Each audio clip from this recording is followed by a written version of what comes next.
Hey, so here's how to log into your Facebook using your Instagram account.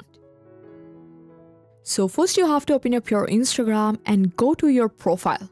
Then hit on hamburger menu in the top right corner, and from account center, you will find this option logging in with accounts.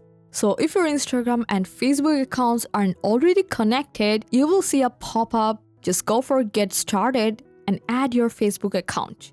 So if your Instagram shows a Facebook account that isn't yours, you can go for not you and log in with your current Facebook account. So after that, I just choose my account from here, then tap continue and select allow and finish adding the account. So once you're done, make sure the option allow all accounts to log into each other is turned on. So then go back to your profile.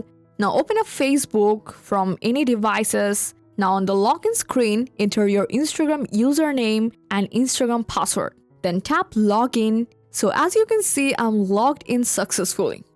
That's how you can easily connect Instagram and log into Facebook using your Instagram details. Isn't it really easy? I hope this guide helped you a lot. Make a like and subscribe for more Instagram tips and tricks. Thanks for watching.